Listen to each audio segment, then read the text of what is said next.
lagi di kelas di komunitas kelas kreatif Indonesia di seri kelas mengajar dengan hati. Sesi yang terakhir kelas mengajar dengan hati dilaksanakan di bulan Desember ya tahun lalu. Barangkali ada yang masih ingat Ibu dan Bapak. Saat itu topik kita adalah kiat membangun semangat belajar siswa. Nah, kali ini kita juga akan sedikit membahas tentang membangun motivasi belajar siswa, tapi dari sudut pandang yang lain. Nah, seperti yang Ibu dan Bapak lihat di flyer ya, judul webinar kita kali ini adalah Self-Regulated Learning untuk KBM efektif. Nah, self-regulated learning itu seperti apa ya? Barangkali Ibu dan Bapak bertanya tentang hal ini dan ada yang sudah memberikan jawaban ya pada form yang sudah dibagikan di grup kakak ya, di grup kakak 1, 2, 3, dan seterusnya. Terima kasih bagi Bapak, Ibu, dan teman-teman yang lain yang sudah mengisi ya Google Form yang dibagikan, sehingga menjadi bahan bagi kami untuk membahas lebih jauh tentang materi-materi yang memang diperlukan oleh Ibu dan Bapak dalam sesi kelas mengajar dengan hati ini. Kali ini Bunda mengundang 2 narasumber yang luar biasa. Ya, kita sapa dulu ya narasumbernya. Ada Mbak Ines. Halo Mbak Ines. Halo Bunda. Halo Bapak Ibu. Salam hormat, salam kenal. Alhamdulillah Mbak Ines sudah berada di antara kita semua. Berikutnya narasumber yang kedua adalah Mbak Peggy. Halo Mbak Peggy. Halo Bunda Ati. Selamat sore semuanya. Selamat sore Mbak Peggy. Alhamdulillah Mbak Peggy juga sudah hadir di tengah-tengah kita. Ya, Ibu dan Bapak, sebelum kita mulai, izinkan Bunda untuk menyampaikan agenda sore ini ya. Yang pertama adalah salam pembuka ya, yang tadi sudah Bunda sampaikan. Kemudian juga pengenalan kelas kreatif Indonesia. Kemudian ada pemaparan langsung pemaparan materi oleh narasumber pertama yaitu dari Mbak Ines. Yang sebelumnya nanti Bunda akan perkenalkan siapa Mbak Ines itu gitu ya. Kemudian setelah Mbak Ines selesai memaparkan materinya, kita adakan foto session ya. Jadi bagi Ibu Bapak yang mungkin belum siap gitu ya, bisa mempersiapkan dulu untuk nanti ketika on cam itu sudah benar-benar siap untuk difoto ya.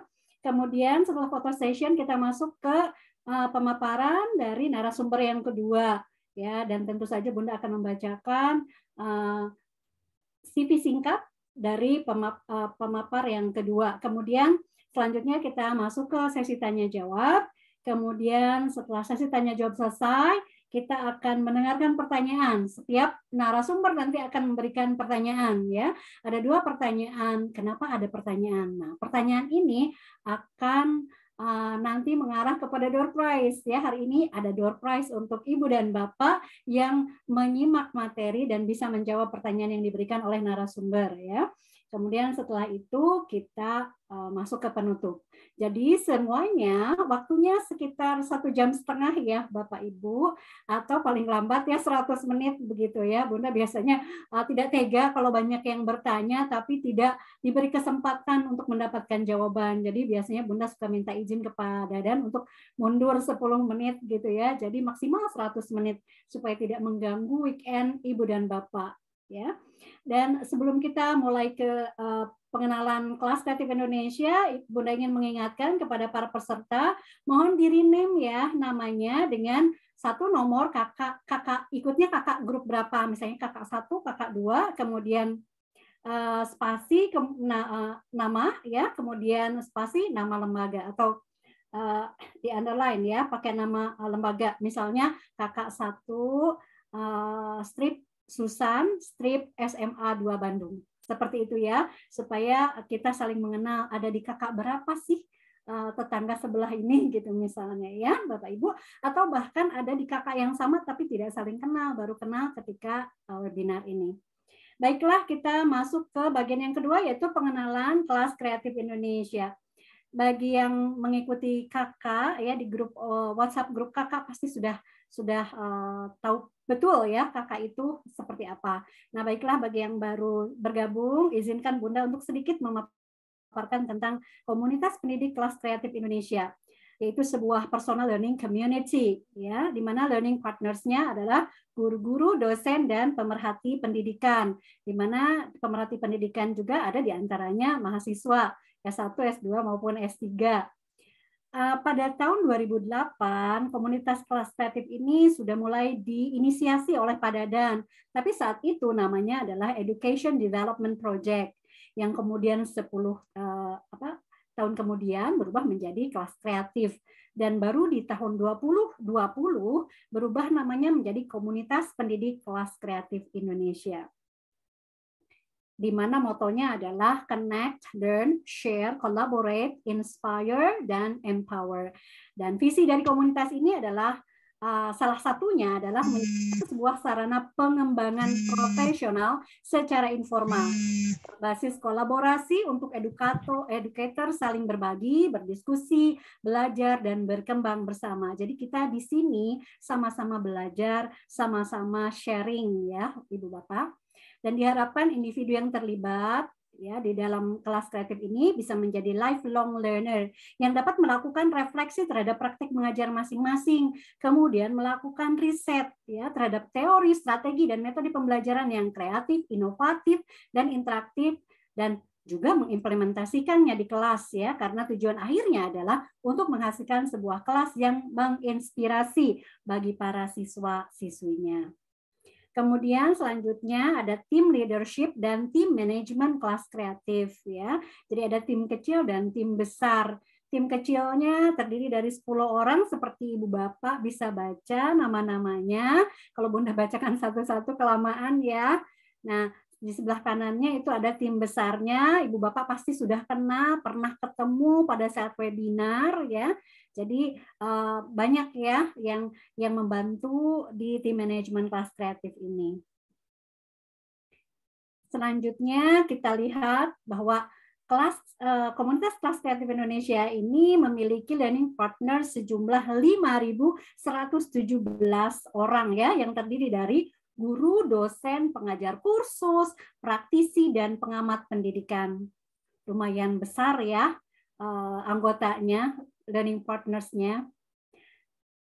Dan learning opportunities di mana para peserta ini atau learning partner ini bisa belajar itu di 84 lebih ya webinar yang sudah diselenggarakan oleh KKI, di mana semua webinar yang diselenggarakan oleh KKI itu bersifat gratis ya, kecuali bagi mereka yang menginginkan sertifikat itu ada ada tersendiri gitu ya, bisa membayar untuk sertifikatnya, tapi untuk ilmunya gratis. Selanjutnya, kelas kreatif ini telah menghasilkan 10 buku digital secara gratis yang bisa didapatkan oleh Ibu dan Bapak ya. Dan buku ini ber-ISBN ya untuk semua pendidik seluruh Indonesia. Dan ini ditulis dalam bahasa Indonesia ya Bapak Ibu, karena pernah juga ada yang bilang sama Bunda, aduh kelas kreatif ini pakainya bahasa Inggris atau bahasa Indonesia. Bahkan ketika flyer ini disampaikan ya, aduh bahasa Inggris katanya seperti itu Pak Dadan. Padahal kan tidak ya, kelas bahasa Inggris tersendiri ada. Selanjutnya Pak Dadan. Nah, pada saat di tahun lalu ya kalau tidak salah, kami mengenalkan kelas kreatif ini kepada Pak Dirjen GTK. Alhamdulillah dapat dukungan ya dari Pak Dirjen yang mengatakan bahwa kelas kreatif ini salah satu learning partners bagi Departemen Pendidikan dan Kebudayaan di Indonesia yang melaksanakan apa yang disarankan, yaitu kita melakukan pembelajaran yang terus-menerus ya. Jadi guru itu tidak boleh berhenti belajar. Jadi kalau Pak Iwan mengatakan bergerak dengan hati untuk pendidikan Indonesia yang lebih maju. Insya Allah kita semua yang ada di sini bergerak dengan hati. Jadi tidak ada beban, tidak merasa ini sebagai suatu keharusan, tetapi merupakan suatu kebutuhan. Ya, jadi belajar adalah kebutuhan kita semua. Selanjutnya Pak Dadan, kalau Bapak Ibu ingin melihat video yang lengkap dari Pak Iwan, silakan kunjungi Instagram Kelas Kreatif. Di situ Ibu dan Bapak bisa melihat ya. Selanjutnya, karena tadi Bunda bilang bahwa hari ini ada door prize, dan door prize ini disampaikan atau disponsori oleh Kupintar, maka Bunda akan sampaikan Kupintar itu apa ya. Kupintar adalah sebuah program yang saat ini dalam tahapan pengembangan fitur-fitur yang bermanfaat untuk mengajar ya bagi kita semua para pendidik ya, atau untuk memberikan sebuah training. Silakan Ibu Bapak ditunggu launching dan pelatihannya ya. Nanti di follow saja sosmed dari Kupintar, di YouTube-nya ada, di IG-nya juga ada ya, atau di gadgetnya, di HP-nya masing-masing bisa diunduh ya di Play Store, klik Kupintar ya. Seperti ini Bapak Ibu. Adalah aplikasi belajar berbasis chat yang fokus pada aspek komunikasi, diskusi, dan konten yang mudah dibuat. Dalam Kupintar, guru dapat membuat kelas yang disebut dengan kanal. Di dalam kanal, konten terpisah dengan diskusi agar paparan materi tidak tertimpa tanya jawab siswa.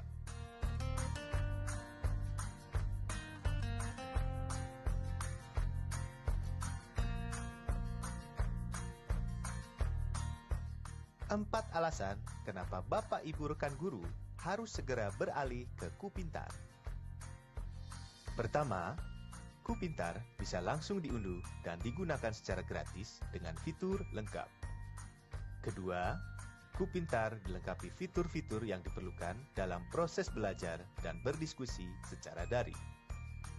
Fitur seperti kanal, cool chat, quiz, artikel, dan grup diskusi sangat bermanfaat untuk proses pembelajaran yang efektif. Kupintar didesain seperti aplikasi chat yang kebanyakan digunakan di rumah, SD, SMP, SMA, SMK, madrasah, maupun kampus. Media yang dikirim dalam Kupintar dapat dilihat tanpa diunduh ke dalam penyimpanan HP, sehingga HP guru maupun siswa tidak penuh, lemot, dan crash. Yuk segera download Kupintar di Google Play Store dan mulai belajar dan berdiskusi di Kupintar. Nah, itu Kupintar ya. Kalau Bapak Ibu penasaran, silahkan dicari di Play Store. Selanjutnya untuk event yang akan datang setelah event ini adalah ada kerjasama antara TBI dan Kelas Kreatif ya. Ini khusus webinar dalam bahasa Inggris, kemudian nanti ada disusul dengan storytelling, kemudian ada training ya dari quizzes. Ibu Bapak yang sudah mengenal quizzes, nanti ada training khusus ya, intensif quizzes dari tim Kelas Kreatif ya. Kemudian insya Allah di bulan depan kita juga akan ada lagi seri mengajar dengan hati, insya Allah setiap bulan ya. Kemudian ada public speaking, micro writing project 2, karena project 1-nya sudah selesai, tinggal menunggu beberapa buku lagi untuk diterbitkan ya.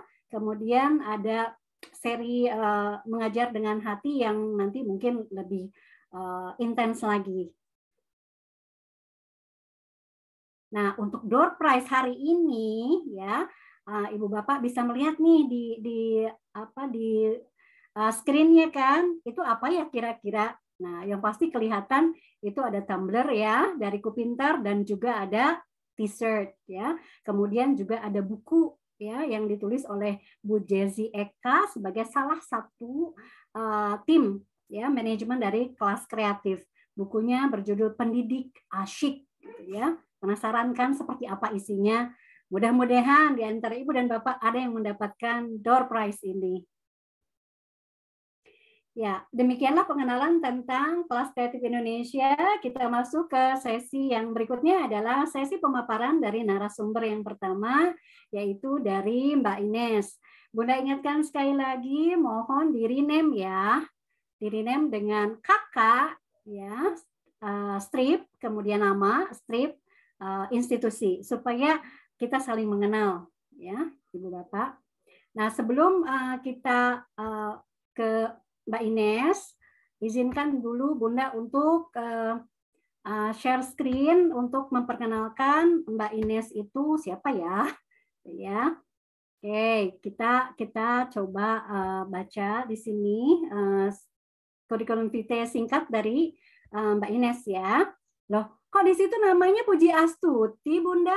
Nah, disinilah istimewanya. Nama aslinya Mbak Ines itu adalah Puji Astuti. Jadi nama bekennya itu Mbak Ines gitu ya. Jadi kalau di kelas kreatif itu semuanya muda, nggak ada yang ibu, panggilannya Mbak ya.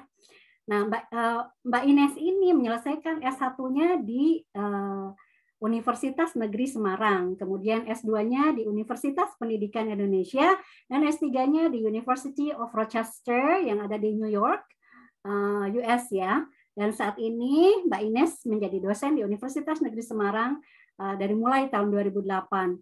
Dan fokus penelitian Mbak Ines adalah pembelajaran aktif, konstruksi identitas, dan literasi digital. Seperti apa sih konstruksi identitas? Nah, nanti bisa tanya-tanya ke Mbak Ines ya. Mbak Ines ini aktif sekali menulis untuk publikasi berbasis riset di jurnal ilmiah internasional. Dan untuk guru, ya, jadi selain untuk riset juga menulis untuk guru dan masyarakat luas melalui buku dan media massa. Sering sekali tulisan Mbak Ines ini muncul di Harian Suara Merdeka Semarang, ya. Dan Bunda juga ikut grup virtual writing-nya Mbak Ines nih untuk belajar dan meningkatkan kemampuan menulis ya, yang kita ketemu setiap Sabtu pagi ya Mbak Ines. Nah, saat ini Mbak Ines ini sedang meneliti tentang teacher agency pada penerapan pembelajaran aktif dan literasi digital dalam pengajaran bahasa Inggris di saat pandemi COVID-19. Itu perkenalan singkat tentang Mbak Ines. Sekarang Bunda berikan waktu sepenuhnya kepada Mbak Ines. Kurang lebih 25 menit ya Mbak Ines. Silakan. Oke. Baik, terima kasih Bunda. Saya izin share screen. Oke. Sudah kelihatan, Bunda? Sudah kelihatan. Oke, baik. Oke, saya mulai. Assalamualaikum warahmatullahi wabarakatuh. Sugeng Sonten, Wilujeng Sonten. Selamat sore Ibu Bapak, salam kenal, salam hormat. Senang sekali saya berada di ruang daring ini dengan Ibu Bapak sekalian.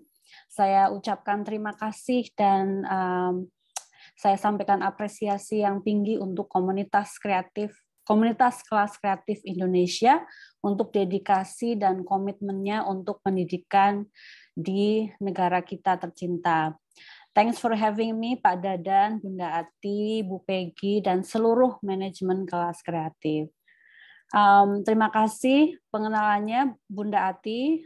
Bunda Ati is my best friend sejak 20 tahun yang lalu. So I am very grateful to be here with her in this room. And happy birthday Bunda Ati. Terima kasih. Tadi sudah disebutkan oleh Bunda Ati bahwa saya adalah peneliti pembelajaran aktif, literasi digital, dan konstruksi identitas. Jadi memang Ibu Bapak saya bukan peneliti self-regulated learning atau SRL. Jadi saya menantang diri saya sendiri nih Ibu Bapak untuk presentasi sore ini. Lalu hubungan saya dengan SRL itu seperti apa? Seperti ini Ibu Bapak, seperti saya dengan kosmetik kayaknya ya, dengan alat-alat makeup. Jadi saya menggunakannya, saya merasakan manfaatnya untuk penampilan, untuk kecantikan, tapi masih banyak ragamnya yang belum saya eksplorasi dan rasakan manfaatnya. Jadi saya tahu bahwa alat-alat kosmetik itu ada di sana, di luar sana, contohnya beragam kuas gitu ya untuk wajah. I know they are there, they exist, apalagi kalau kita lihat reels atau shorts di media sosial ya, banyak yang membahas tentang kosmetik, banyak reviewnya. Tapi saya tak hendak memiliki dan menggunakan semua peralatan dan produk kosmetik yang ada di dunia ini. Saya hanya perlu mengeksplorasi yang belum saya eksplorasi. Dan saya perlu menentukan mana yang paling saya butuhkan untuk konteks muka saya ini gitu, agar penampilan saya lebih baik. Begitu kira-kira hubungan saya dengan SRL. Jadi ini untuk menggambarkan bahwa saya sebenarnya bukan peneliti SRL, tapi saya menantang diri saya sore ini untuk bisa membangun pemahaman yang lebih baik lagi tentang SRL. Dan saat menyiapkan presentasi ini, Ibu Bapak, saya mendapatkan pemahaman bahwa SRL ini sangat bersinggungan dengan indahnya, dengan halusnya, dengan wilayah-wilayah penelitian saya, yaitu pembelajaran aktif, literasi digital, dan konstruksi identitas. Namun, karena kita tidak memiliki banyak waktu sore ini, maka saya hanya akan berfokus pada the intersection atau hubungan antara SRL dengan pembelajaran aktif. Oleh karena itu, saya menjuduli presentasi saya sore ini, Self-Regulated Learning dalam Pembelajaran Aktif untuk Kegiatan Belajar dan Mengajar yang Efektif. Ibu Bapak, sebelumnya alangkah baiknya kita bersepakat dulu bahwa saat kita membicarakan dan mengupayakan agar SRL para siswa dan mahasiswa kita bertumbuh kembang, kita perlu terlebih dahulu memandang atau menempatkan mereka sebagai individu-individu yang aktif, yang konstruktif, individu pencipta makna dalam proses pembelajaran. Jadi kita berangkatnya dari situ. Dan sebagai praktisi dan peneliti pembelajaran aktif, saya percaya bahwa dalam pembelajaran aktif ada ruang-ruang yang mendukung, yang menumbuhkan, mengembangkan, dan menguatkan SRL para siswa kita. Dan saya yakin Ibu Bapak bahwa dengan menerapkan pembelajaran aktif yang konsisten di kelas kita, SRL para siswa atau mahasiswa kita akan makin kuat. Jadi saat kelas kita itu menjadi sebuah komunitas yang anggota-anggotanya ber-SRL kuat, maka KBM yang efektif akan mewujud, akan terselenggara. Saya sangat berharap semoga presentasi saya sore ini dapat menunjukkan mengapa saya berpendapat bahwa pembelajaran aktif dapat mengakomodasi tumbuh kembangnya SRL siswa atau mahasiswa kita. Ibu Bapak, saya tidak sendiri, saya punya co-presenters. Mereka adalah mahasiswa saya, mahasiswa program studi pendidikan bahasa Inggris. Dari program S1 ada Aldi Alfiansah, program S2 ada Hana Azmi Zakiyah Mustakimah, dan program S3 ada Pak dosen Pak Fadila Yonata. Kenapa saya melibatkan mahasiswa, melibatkan mereka sebagai co-presenters? Karena begini, Ibu Bapak, dalam akademia, sejatinya kami, dosen dan mahasiswa adalah kolaborator dalam agenda memajukan pengetahuan di bidang kami. Oke, Ibu Bapak, kita mulai membahas SRL setelah tadi saya mengenalkan area penelitian saya dan mengenalkan co-presenter saya. SRL adalah sebuah konstruksi yang multidimensi, yang banyak sisinya gitu ya. Maka disclaimer-nya adalah bahwa materi presentasi saya tidak akan mencakup semua dimensi yang dimiliki SRL. Barangkali di sini ada peneliti neuroscience atau ada Ibu Bapak psikologis, mohon nanti dapat berkenan bergabung berdiskusi agar saya juga belajar. Ibu Bapak, dari sekian banyak definisi SRL yang ada di literatur, saya menjatuhkan pilihan pada apa yang disampaikan oleh Perry dan kawan-kawan di publikasi mereka pada tahun 2020. Jadi apa yang mereka sampaikan di artikel mereka itu membantu saya untuk membangun argumen dalam presentasi ini, membangun the overall argument dalam presentasi kami sore ini. Pertama, mereka menyebut self-regulation sebagai kapasitas yang dimiliki oleh seseorang untuk mengendalikan pikiran dan tindakannya, untuk mencapai tujuan, baik itu tujuan personal maupun tujuan sosial, serta untuk merespon rangsangan dari sekelilingnya. Itu tadi apa yang Perry dan kawan-kawan sebut sebagai self-regulation. Kemudian Perry dan kawan-kawan menyatakan bahwa SRL itu memiliki 3 elemen pembentuk SRL. Seperti yang Ibu Bapak lihat di slide, elemen yang pertama adalah metakognisi. Metakognisi adalah kesadaran tentang diri, pikiran tentang pembelajaran kita sendiri, termasuk tentang kemampuan, sikap, strategi, dan pemahaman kita tentang kegiatan atau tugas pembelajaran. Saya sangat mengapresiasi Ibu Bapak yang menyempatkan waktu membaca materi terkait sebelum melakukan registrasi mengikuti webinar ini. Ada yang menulis begini, Bunda Ati, sudah membaca ingin memperdalam. Menurut saya Bapak atau Ibu yang menulis ini adalah pembelajar ber-SRL ya, karena menggunakan metakognisinya. Jadi bagi beliau tujuan webinar ini sudah sangat jelas, yaitu ingin memperdalam pemahaman tentang SRL, dan kami berharap semoga tujuan tersebut tercapai setelah webinar ini selesai.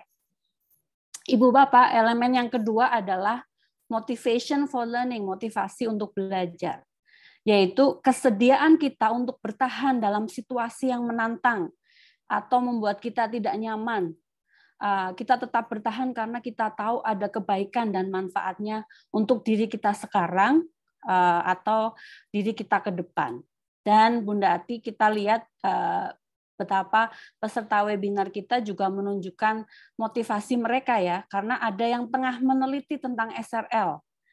Dan bahwa mereka ada di sini, di ruangan ini, untuk mendapatkan pemahaman yang lebih baik tentang SRL, itu menurut saya bukti mereka punya motivasi, karena meneliti itu menantang.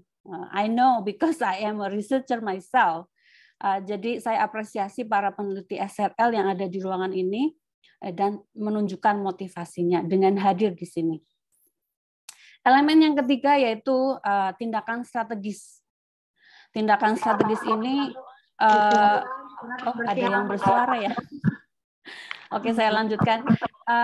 Tindakan strategis ini artinya mengetahui atau memahami strategi belajar kita sendiri dan dapat menggunakan strategi belajar kita secara adaptif, secara fleksibel untuk mencapai tujuan pembelajaran kita. Dan menarik nih, karena ada peserta yang menunjukkan tindakan strategis dengan membaca dulu materi yang relevan. Ini saya kutip, dapat memahami alur dan bahasan pembicaraan di webinar nanti gitu. Ini tindakan strategis ya, membaca dulu biar tahu alur bahasan diskusi kita sore ini. Ada juga yang menjawab tidak nih, Bunda Ati, tidak membaca dulu gitu. Tidak mencari informasi atau membaca materi yang relevan. Alasannya begini, ingin mengosongkan dulu gelas saya, gitu. Dan ini menurut saya juga tindakan strategis dan kita bisa gali kenapa perlu mengosongkan dulu gelasnya, gitu ya. Oke, Ibu Bapak, nanti Bu Peggy, my fellow and beautiful presenter, akan memberikan contoh-contoh terkait tindakan strategis ini ya. Jadi mohon Ibu Bapak berkenan stay sampai penghujung webinar ini. Ibu Bapak, itu tadi definisi self-regulation dan elemen-elemen SRL yang menjadi rujukan presentasi kami, presentasi saya dan my co-presenters. Selanjutnya barangkali Ibu Bapak bertanya, apakah kebijakan Merdeka Belajar melibatkan agenda menumbuh kembangkan SRL siswa? Jawabannya adalah iya. Merdeka Belajar beragenda menumbuh kembangkan karakter dan kompetensi siswa. Karakter dan kompetensi siswa. Dan sore ini saya fokus ke kompetensi siswa ya. Dan khusus tentang kompetensi ini, Merdeka Belajar beragenda menumbuh kembangkan kompetensi lintas konteks atau kompetensi transversal. Itu yang disebut atau didengungkan oleh Kemendikbudristek. Sesuai namanya, Ibu Bapak, kompetensi lintas konteks atau kompetensi transversal ini diperlukan siswa agar mereka terampil saat bekerja sama dengan rekan-rekan dari lintas disiplin ya, dari beragam latar belakang gitu. Merdeka Belajar menarget 4 kompetensi transversal seperti yang Ibu Bapak lihat di slide sebelah kanan. Ada 4 transversal competencies yang tengah dibangun Merdeka Belajar, yaitu SRL, Ethical Reasoning, Critical Thinking, dan Interdisciplinary Collaboration. Dan tentunya sore ini kita fokus ke SRL ya sebagai salah satu kompetensi yang menjadi target Merdeka Belajar. Oke. Selanjutnya, nah Ibu Bapak, kebetulan awal Januari ini, tahun baru ini, saya menulis artikel di Harian Suara Merdeka, dan artikel ini membahas tentang keempat kompetensi tadi, kompetensi transversal, kompetensi lintas konteks. Nanti saya bisa share artikelnya lewat Pak Dadan. Nah, saat menulis artikel ini, saya belum mengenal Perry dan kawan-kawan yang tadi saya rujuk ya, penjelasannya tentang self-regulation dan SRL. Dan di slide sebelah kanan, ini bagian dari artikel tersebut yang saya cuplik, saya potret, ini khusus tentang SRL. Di situ saya menggambarkan bagaimana seorang siswa yang ber-SRL mengikuti pembelajaran. Saya bacakan ya, Ibu Bapak. Oke. Guru mengawali pembelajaran dengan bertanya pada para siswa, apa yang kalian ketahui tentang sumber daya alam? Dengan SRL-nya, seorang siswa mempersiapkan jawaban dengan membuat tabel sederhana untuk mendaftar contoh SDA atau sumber daya alam sesuai dengan jenis atau manfaatnya. Saat temannya memberikan respons dan gurunya memberikan balikan, ia memperhatikan sembari terus mengisi tabelnya. Apa yang ia isikan di sana menjadi bekal untuk berpartisipasi dan mengajukan pertanyaan dalam diskusi. Karena SRL-nya, pemahaman siswa ini tentang SDA bertumbuh. Tak heran jika siswa yang ber-SRL disebut sebagai pembelajar yang efektif. Itu yang saya tulis tentang SRL di artikel ini. Ibu Bapak, tadi saya sudah cerita bahwa saat saya menulis artikel tadi saya belum kenal Perry dan kawan-kawan ya. Tetapi saya ingin tahu nih apakah deskripsi saya tentang siswa yang ber-SRL tadi itu menunjukkan bahwa ia melibatkan metakognisi, memiliki motivasi, dan menggunakan tindakan strategis dalam mengikuti pembelajaran. Dan saya akan menggunakan cuplikan artikel tadi itu untuk mengajar. Jadi saya akan mengajar nih, Ibu Bapak. Saya akan menunjukkan demonstrasi. Saya akan berdemonstrasi. Demonstrasi pertama dalam presentasi ini, yaitu demonstrasi penerapan pembelajaran aktif, tepatnya pembelajaran kooperatif. Lebih khusus lagi, mungkin Ibu Bapak, sebagian Ibu Bapak sudah kenal dengan teknik pembelajaran kooperatif yang bernama Jigsaw. Tetapi mohon maaf, sore ini jigsaw-nya tidak full karena waktunya terbatas. Jadi kita anggap fase-fase awal jigsaw yaitu home groups, kemudian mereka pergi ke expert groups, itu sudah kita lewati ya, anggap begitu. Jadi kami akan mendemonstrasikan hanya ujung dari jigsaw, yaitu ketiga anggota home group itu kembali dari expert group. Setelah mereka membangun pemahaman dengan teman-teman di expert group, mereka kembali ke home group. Dan di home group, mereka akan menyampaikan apa yang telah mereka kuasai. Jadi, co-presenter saya, Aldi, Hana, dan Pak Fadil akan berperan ya sebagai mahasiswa saya. Oke, Aldi, Hana, dan Pak Fadil, are you ready? Yes, ma'am. Okay, great. Yes. Okay, great. Sounds great. Okay, class. You worked with your expert group members just now, okay, and sudah menguasai materi masing-masing ya. So it's time for you all to report ke anggota home group apa yang telah dipelajari, apa yang telah dikuasai di expert group. Pastikan bahwa semua poin penting disampaikan ke anggota. Kemudian pastikan bahwa setelah semua berbicara, you have a better understanding of SRL elements. Okay, class, you have 3 minutes. You can start now, and yes, you can do it. Okay.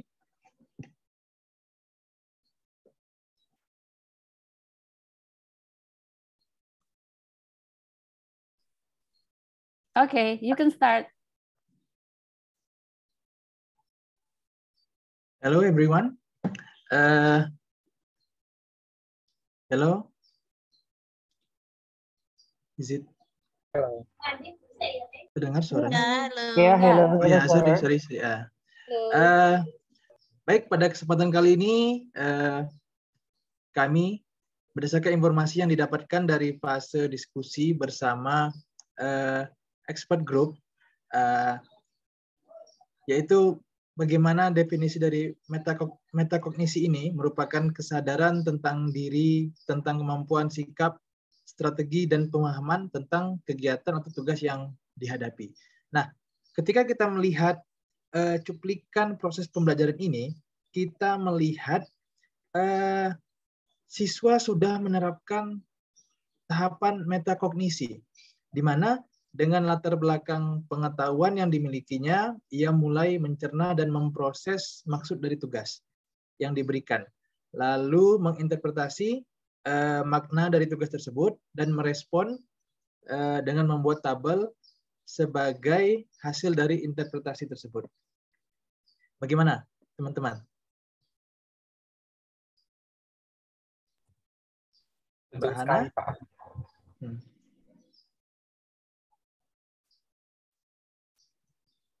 Mas Ali, bagaimana?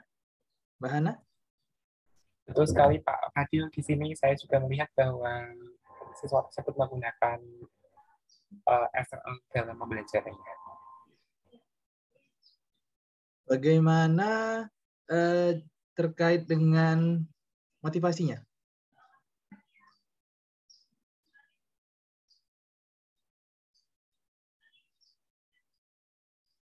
Excuse me, Hana, nggak kedengeran ya? Bisa di-unmute dulu? Ya, silakan. Masih belum kedengeran ya, Pak Fadil ya? Belum, Bu. Iya. Atau mungkin ke Aldi dulu ya? Silakan. Baik, terima kasih mengenai tentang SRL, yaitu Strategic Action. Di sini saya melihat bahwa siswa tersebut telah mengimplementasikan Strategic Action dalam pembelajarannya, terlihat ketika siswa tersebut mendapatkan pertanyaan dari guru, siswa tersebut langsung membuat list tabel berupa mengenai sumber daya alam, dan ketika siswa merespon tentang pertanyaan guru dan guru memberikan masukan, siswa tersebut lalu sembari melihat tabelnya mengisi manakah yang sekiranya harus ditambahkan atau tidak. Dari kegiatan tersebut kita bisa lihat bahwa siswa tersebut telah menerapkan strategic action dalam pembelajarannya, sehingga siswa tersebut dapat berkembang dalam kegiatan pembelajaran selanjutnya. Terima kasih. Oke. Berikutnya berarti kalau terkait motivasi bagaimana, Mbak Hana?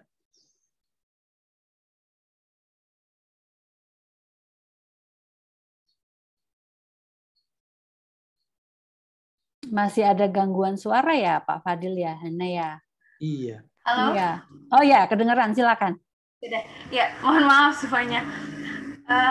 Baik, saya akan melanjutkan terkait informasi yang saya dapatkan dari rekan-rekan yang lain.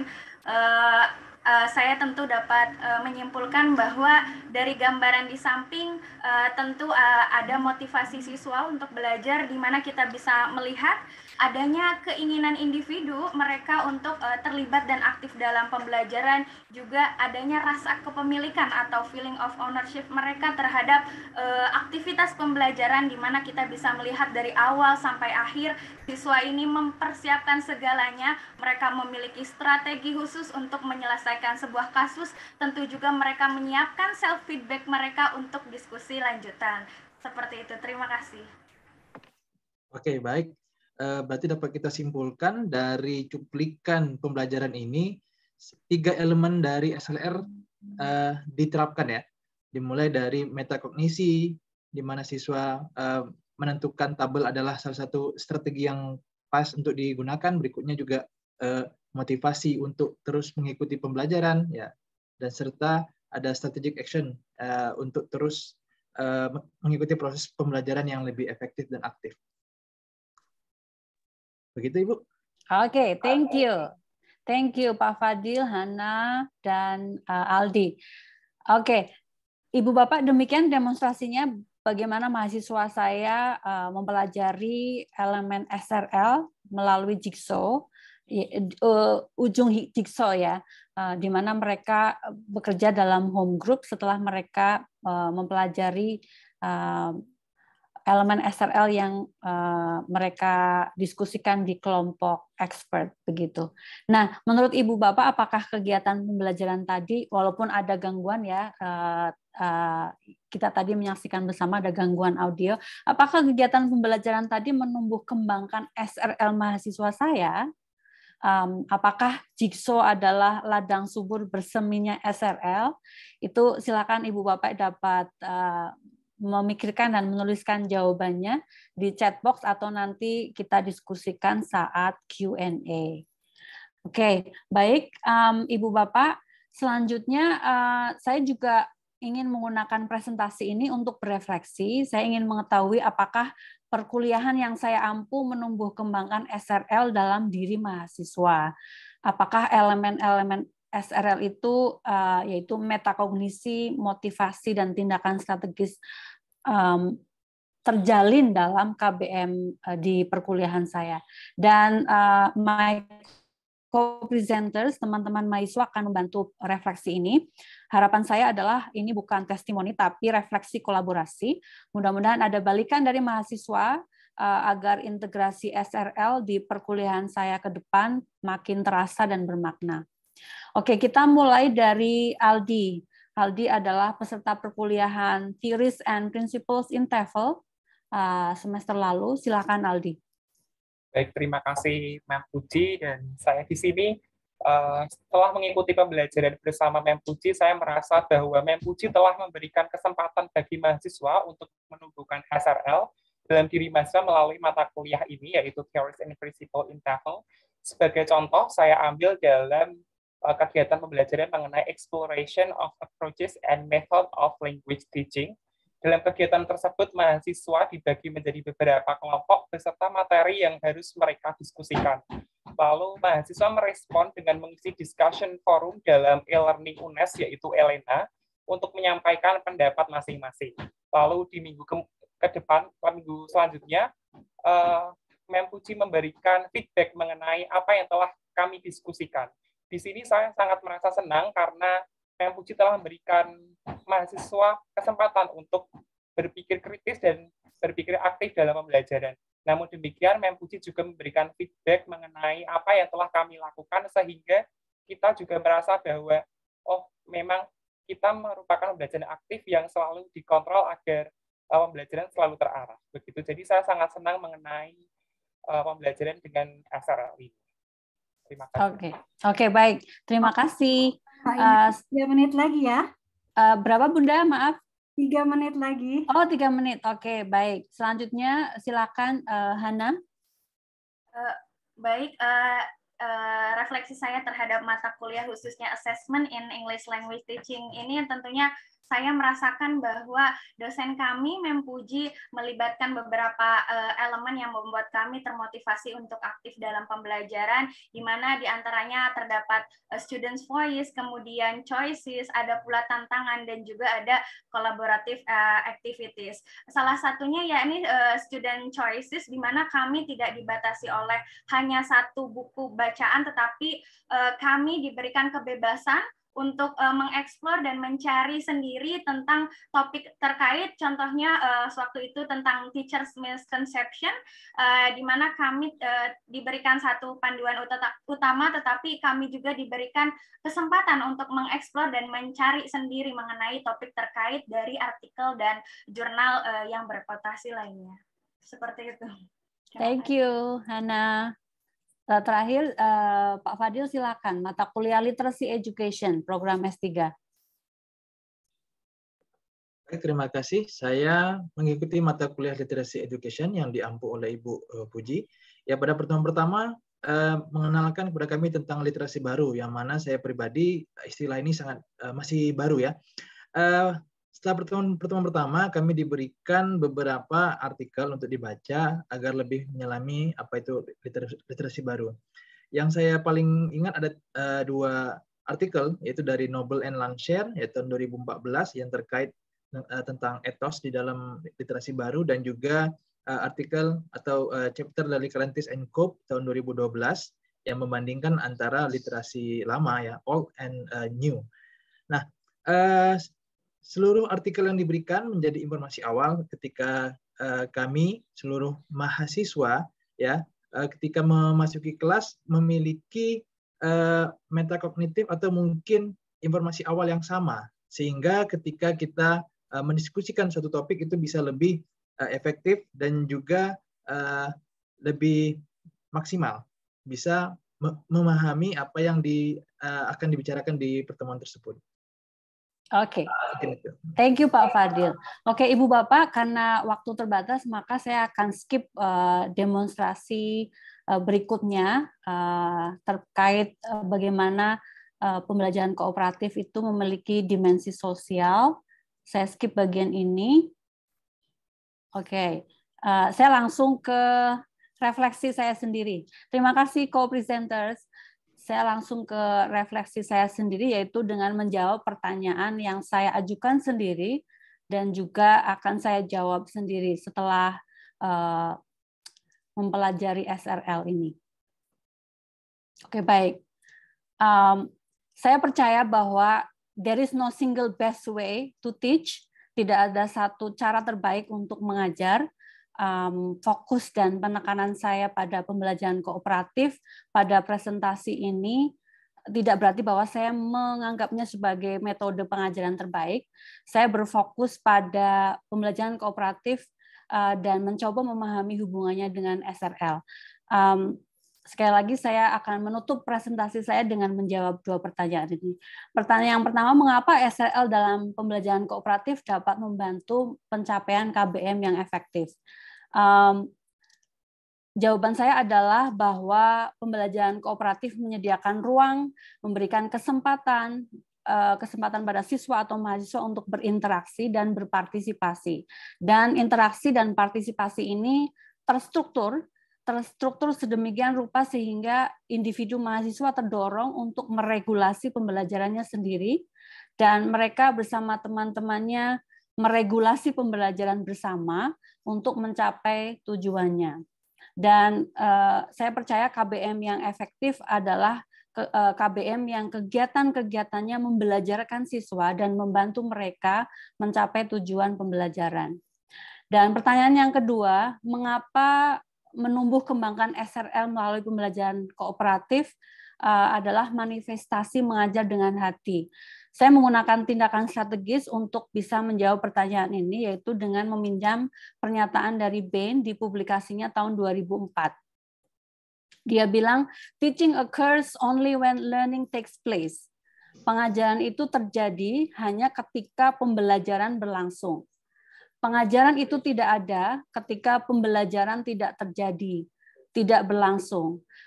Ini menurut saya pernyataan yang powerful, dan saya melihat bahwa menganyam jalinan atau melibatkan atau mengintegrasikan SRL dalam pengajaran kita adalah upaya agar pembelajaran terjadi, agar siswa menyadari dan menggunakan potensinya untuk belajar.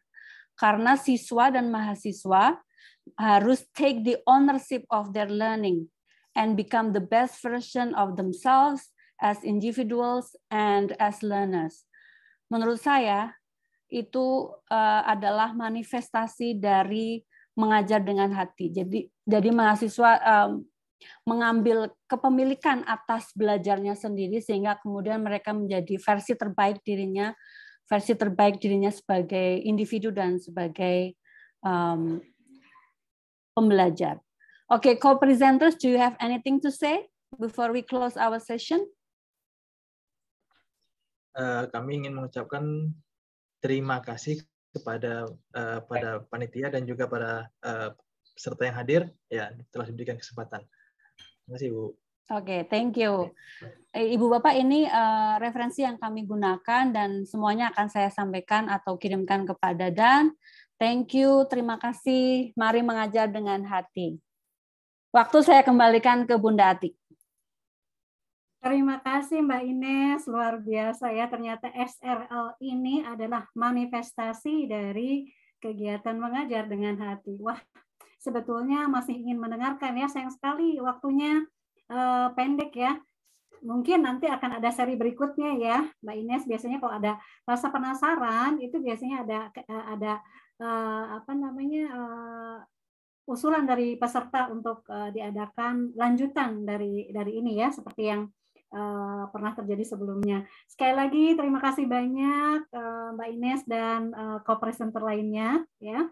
Selanjutnya seperti yang tadi agenda yang Bunda sampaikan, setelah pemaparan dari narasumber pertama, kita akan foto session dulu ya. Silakan kameranya di-on-kan, Ibu dan Bapak, adik-adik, teman-teman semua.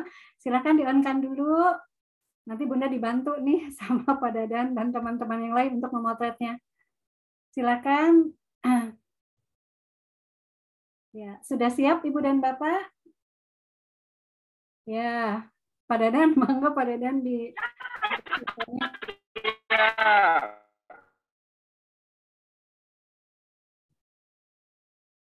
ya, layar pertama ada 5 layar ini. Kita coba satu-satu ya Bun ya.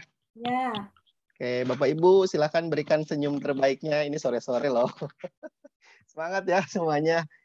Layar pertama, bismillah ya. Bapak Ibu tim manajemen boleh dibantu dari belakang untuk memfoto ya. Saya memfoto halaman-halaman depan. 1, 2, 3.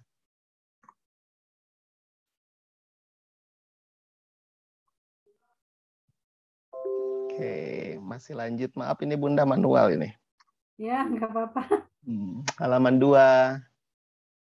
Ya, silakan Bapak Ibu senyumnya.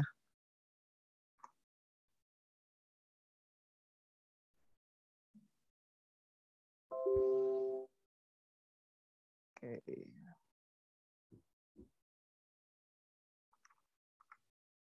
Halaman 3. Halaman 3 tampaknya off Bun, jadi bisa lanjut saja, silakan. Ya. Terima kasih Pak Dadan atas bantuannya. Ibu dan Bapak, kita lanjut ke sesi pemaparan berikutnya dari Mbak Peggy ya. Nah, Bunda akan share screen lagi seperti tadi. Ya. Supaya tahu Mbak Peggy itu siapa gitu ya. Oke. Sebentar, ini masih di Mbak Ines nih nampaknya. Iya. Sebentar. Masih betah di Mbak Ines ini nampaknya, Bapak Ibu. Ya, selanjutnya ini narasumber kita yang kedua adalah, nah ini juga sama kok dari tadi Bunda bilangnya Mbak Peggy. Kok di sini tulisannya Margareta Alwijaya Kusuma. Nah sama Mbak Peggy juga dengan Mbak Ines ya, namanya nama panggilan dengan nama ini beda gitu ya. Nah Mbak Peggy ini menyelesaikan S1-nya di program studi manajemen sumber daya manusia Unika Atmajaya Jakarta, ya, satu alma mater dengan Bunda sebetulnya, ya. Kemudian S2-nya mengambil Master of Education in Special Education di Miriam College Manila, Filipina. Kemudian juga Mbak Peggy mengambil program Diploma Pendidikan Montessori dan ini masih berlangsung, ya. Kemudian Sunshine Teachers Training Jakarta, Indonesia, dan mengambil program BIPA level 1 di UP BIPA Bali, Indonesia. Kemudian Mbak Peggy ini sehari-harinya bekerja di Bandung Independent School sebagai K-12 Learning Support Teacher, dan organisasi yang saat ini diikuti oleh Mbak Peggy adalah Local Representative Special Education Network and Inclusion Association atau SENIA Indonesia. Jadi bukan SENIA mobil ya, tapi SENIA yang singkatannya dari Special Education Network and Inclusion Association. Tanpa mengambil banyak waktu untuk Mbak Peggy, silahkan dimulai Mbak Peggy, seperti tadi 25 menit saja ya. Silakan Mbak. Oke, baik. Terima kasih Bunda Ati. Selamat sore semuanya Bapak dan Ibu. Mudah-mudahan di sesi kedua ini semuanya masih semangat ya. Jadi sekarang jam lapar, jam-jam mengudap, boleh kalau mau sambil makan pisang goreng sama kopi juga boleh supaya mempertahankan konsentrasi, itu bagian dari regulasi diri. Jadi silahkan kopi dan pisang gorengnya untuk menemani sesi kedua. Ya, oke. Tadi sudah disebutkan saya learning support teacher. Jadi sehari-harinya saya bekerja menangani anak-anak dari usia PAUD sampai grade 12 yang mengalami kesulitan belajar, gitu ya, mengalami gangguan, kesulitan belajar. Salah satunya strategi yang biasanya saya gunakan adalah SRL. Gitu. Jadi hari ini saya ingin berbagi ya sharing session tentang beberapa strategi implementasi dari SRL yang biasanya digunakan untuk anak-anak mostly secondary di grade 12, 10 dan 12. Ya, oke. Bunda Ati, aku boleh share screen sekarang nggak? Boleh, silakan. Oke. Oke. Oke, Bapak dan Ibu. Jadi aku tadi udah bilang ya, aku akan berbagi tentang teknik penerapan self-regulated learning dalam kegiatan belajar mengajar. Jadi bentuknya itu seperti apa kalau sudah ada di dalam kelas.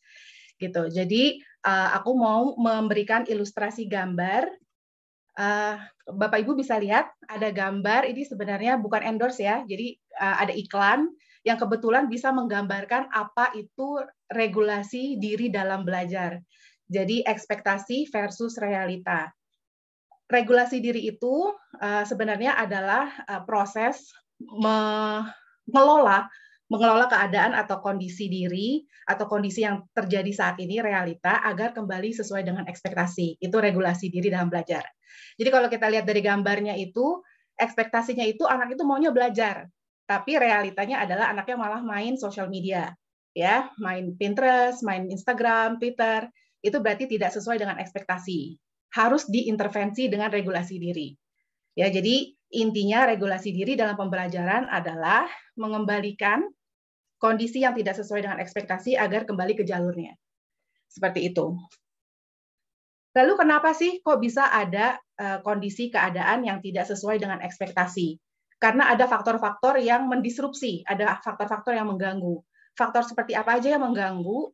Itu contohnya adalah faktor fisiologis dan faktor psikologis. Jadi kalau dari faktor fisiologis dan psikologis, saya akan bahas sedikit faktor-faktor ini karena faktor-faktor inilah yang nantinya akan perlu diregulasi oleh murid-murid, yang perlu dikelola oleh murid-murid agar proses belajar mengajarnya efektif. Seperti itu.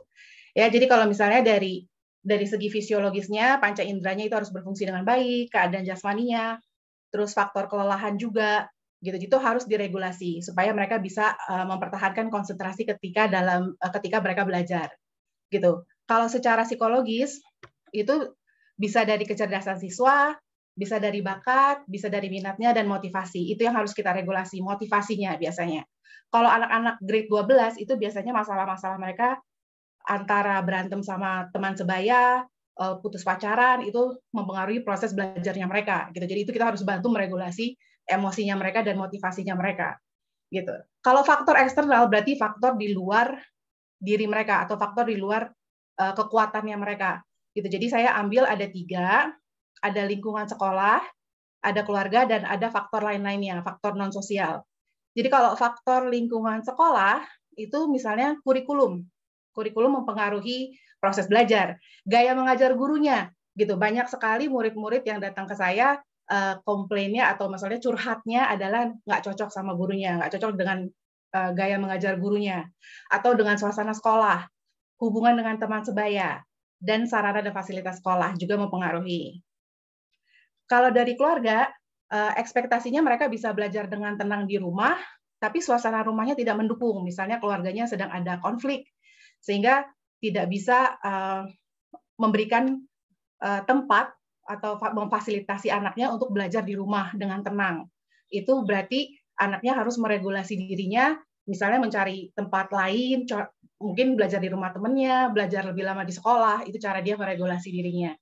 Gitu. Kalau faktor non sosial lainnya itu yang saya ambil adalah cuaca dan juga waktu. Kalau cuaca, seringkali kalau cuaca itu misalnya lagi hujan-hujan, itu biasanya sulit sekali untuk belajar, gitu ya. Bawaannya mau santai, bawaannya mau tidur, gitu. Jadi itu adalah salah satu yang harus kita regulasi juga, gitu. Harus disiplin. Jadi disiplin itu melawan apa yang kita mau lakukan dengan apa yang seharusnya kita lakukan. Itu disiplin. Gitu. Jadi cuaca dan waktu juga berpengaruh terhadap proses belajar. Kenapa? Karena ada orang yang jam biologis produktifnya adalah pagi hari. Ada juga yang jam biologis produktifnya malam hari. Entah itu dia night owl atau early birds. Gitu. Jadi dia harus mengetahui jam-jam produktif dirinya tuh untuk bekerja atau belajar tuh jam berapa, apakah malam atau pagi hari. Gitu. Dan faktor-faktor ini nantinya kan akan diregulasi oleh siswa. Saya hanya membahas 3 masalah umum yang biasanya dialami oleh siswa-siswa yang sering saya temukan di sekolah. Jadi dari banyaknya kasus-kasus yang saya temukan, ini 3 masalah utama yang paling sering saya temukan adalah manajemen waktu, motivasi belajar mereka yang rendah, dan stres dalam belajar. Itu masalah yang sering dihadapi dan harus dibantu dengan regulasi diri. Oke. Ini fase-fase atau siklus dari self-regulated learning, SRL. Gitu. Jadi ini secara teori, siklusnya ada faktor persiapan, faktor pelaksanaan, dan faktor self-reflection, gitu ya, refleksi diri. Atau kalau kata lainnya, faktor sebelum belajar, faktor ketika belajar, dan faktor sesudah belajar. Gitu. Jadi untuk SRL ini harus diatur dari mulai dari persiapannya, dari pelaksanaannya ketika belajar, dan ketika mereka merefleksi proses pembelajarannya mereka. Kalau saya boleh ambil dari contoh kasus yang saya hadapi, misalnya dari time management. Misalnya time management itu bagaimana kita bisa mengajar atau memberikan teknik kepada murid kita untuk bisa mengatur, bisa memanage waktunya mereka. Dari fase perencanaan, ada beberapa tools, ada beberapa alat yang bisa kita berikan kepada mereka. Contohnya, the Eisenhower Matrix untuk mengatur prioritas, mengelola prioritas. Dan juga penggunaan aplikasi seperti Trello, Todoist, Google Calendar, dan Asana. Nanti saya akan berikan gambarnya ya, untuk dilihat. Untuk fase pelaksanaan, itu biasanya udah terjadi pembelajarannya, dan dari situ kita harus mengelola progres pelajaran. Gitu. Untuk mengelola progres dari pelajaran itu, murid-murid bisa menggunakan Kanban board. Mungkin Bapak dan Ibu pernah mendengar dengan istilah Kanban board, dan juga harus bisa menyiasati distraksi dan mempertahankan konsentrasi dengan teknik Pomodoro. Ya, salah satu strateginya tuh itu. Dan karena untuk anak-anak usia grade 12 itu penggunaan sosial media memang tidak bisa dihilangkan sama sekali. Berarti yang bisa kita lakukan adalah memberikan mereka waktu untuk menggunakan sosial media. Misalnya boleh pakai sosial media tapi dalam sehari itu hanya 15 atau 30 menit sehari. Jadi mereka tetap bisa menggunakan sosial media namun tidak lama-lama. Seperti itu. Dan juga membuat to-do list timetable. Untuk fase self-reflection, refleksi diri, time management itu sendiri sebenarnya mereka harus mengevaluasi proses perencanaan yang mereka sudah buat dari time management itu, dari skala prioritas yang mereka sudah buat, dengan progresnya. Apakah ada satu gap, learning gap, sehingga perlu dievaluasi dan perlu diperbaharui jadwalnya. Gitu. Misalnya rencana awal belajar untuk membuat esai itu 2 jam, tapi ternyata dalam pelaksanaannya yang dibutuhkan adalah 3 jam. Gitu contohnya. Berarti setelah dievaluasi, di kemudian hari, mereka harus membuat perencanaannya lebih dari 3 jam. Namun dibagi waktunya seperti itu contohnya. Oke? Dan ini contoh-contohnya ini the Eisenhower Matrix 4 kotak deadline. Ini adalah metode untuk mengelola prioritas. Karena untuk anak grade 12 ternyata mereka juga belum bisa mengelola prioritas mereka. Jadi mereka belum tahu apa yang penting dan apa yang mendesak. Jadi kita harus ajarkan ke mereka bagaimana mengkategorikan apa yang penting dan apa yang mendesak. Kalau yang mendesak itu artinya harus diselesaikan dalam waktu 7 hari misalnya. Gitu. Jadi tidak lebih dari 7 hari. Itu harus masuk ke dalam kategori yang mendesak. Gitu. Kalau yang penting berarti yang berhubungan dengan jangka panjang. Gitu, pembelajaran jangka panjang untuk kelulusannya, untuk proyek-proyeknya mereka gitu. Kalau penting tidak mendesak itu artinya mereka harus menyelesaikan pekerjaan walaupun harus dicicil tapi bisa dilakukan di kemudian hari. Seperti itu. Jadi ini teknik yang bisa diajarkan ke murid. Pertama-tama yang harus mereka lakukan adalah mereka mengetahui prioritasnya mereka dulu. Jadi dan cara mengkategorikan prioritasnya mereka seperti itu. Lalu kedua, itu yang saya bicarakan sebelumnya adalah Kanban board. Kanban board adalah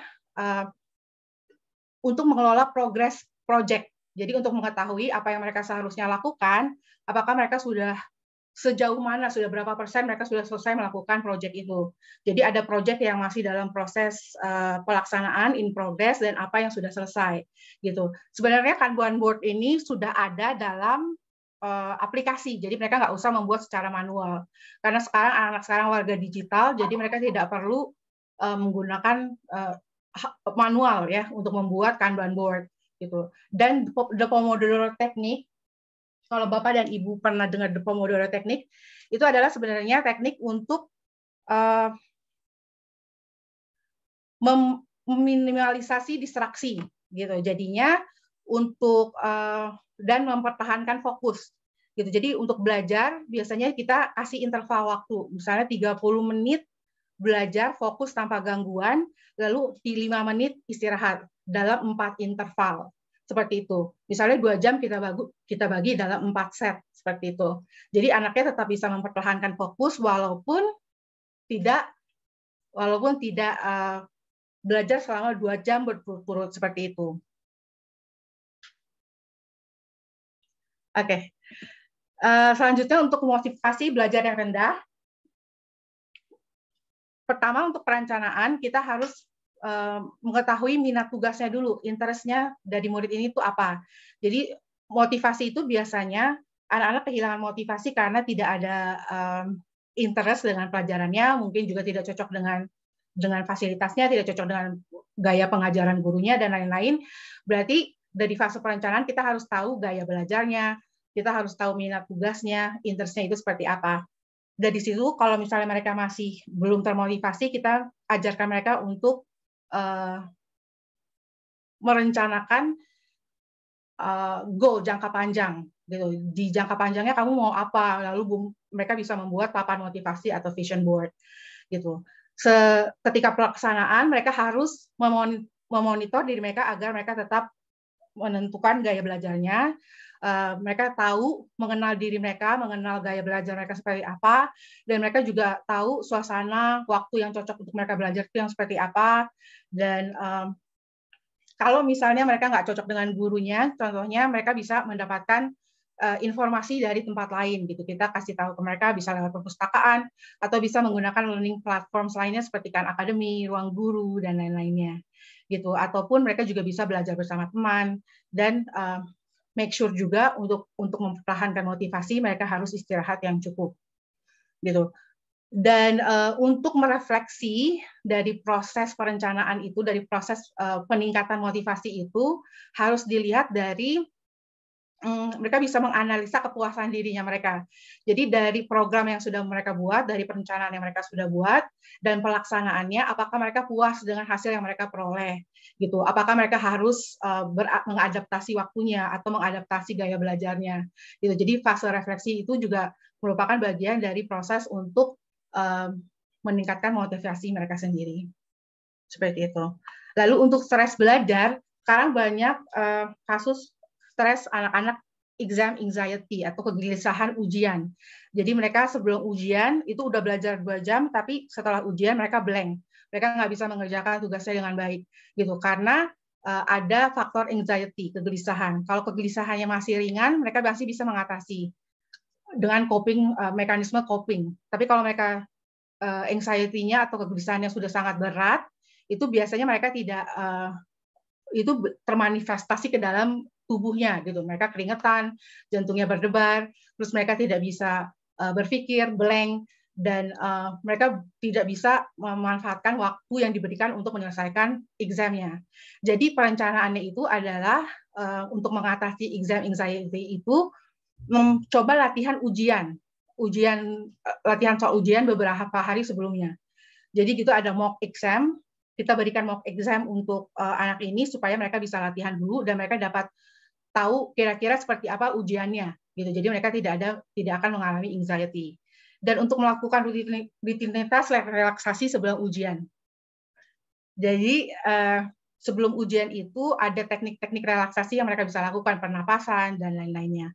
Dan untuk dalam fase pelaksanaan itu kalau anak murid mengalami stres dalam belajar, bisa kita ajarkan mekanisme coping. Itu kita serahkan ke mereka pilihannya mereka apa, mereka cocoknya apa. Misalnya mereka bisa mendengarkan musik, membaca buku, terus mereka mencari pojok yang mereka bisa tenang dan menenangkan diri dulu. Lalu kalau memang benar-benar diperlukan, itu bisa mencari bantuan profesional jika memang benar-benar diperlukan. Gitu. Lalu untuk fase refleksinya kita harus lihat apakah anaknya ini ketika mengalami stres dia adaptif atau defensif. Kalau adaptif berarti anak ini bisa meregulasi dirinya dengan baik. Tapi kalau defensif biasanya dia hilang gitu. Jadi dia kalau ujian nggak mau masuk contohnya, atau kalau misalnya ujian kalau guru kelas ini bolos, contohnya itu defensif.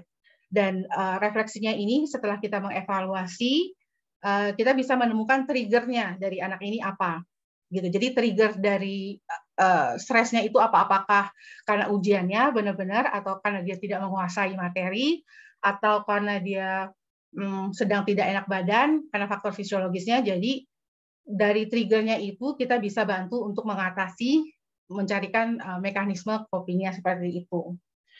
Jadi itu salah satu contoh-contoh kasus yang pernah saya hadapi yang diselesaikan dengan cara SRL. Sebenarnya dari saya cuma itu doang, agak cepat bawaannya karena saya takut melewati 30 menit yang diberikan, jadi saya agak cepat-cepat. Maafkan sekali kalau saya kecepatan. Kalau ada yang mau bertanya, ada fase yang ketinggalan atau ada informasi yang tertinggal yang ingin diulangi lagi, tolong beritahu saya. Sekian Bunda Ati.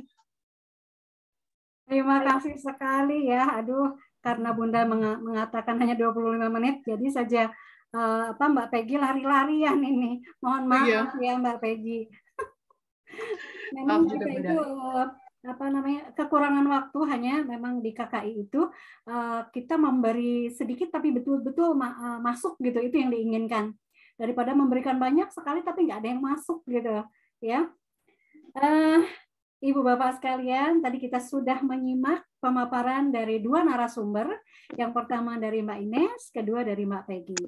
Sekarang tibalah waktunya untuk question and answer. Nah, silahkan jika ada pertanyaan, Ini sudah ada yang angkat tangan ini. Kita mulai dari yang kelihatan oleh Bunda ini. Ada Ibu Tina, silahkan Ibu Tina Priantin. Silahkan di-unmute. Ya, terima kasih Bunda. First thing first, happy birthday ya Bunda ya. Mudah-mudahan sehat selalu ya.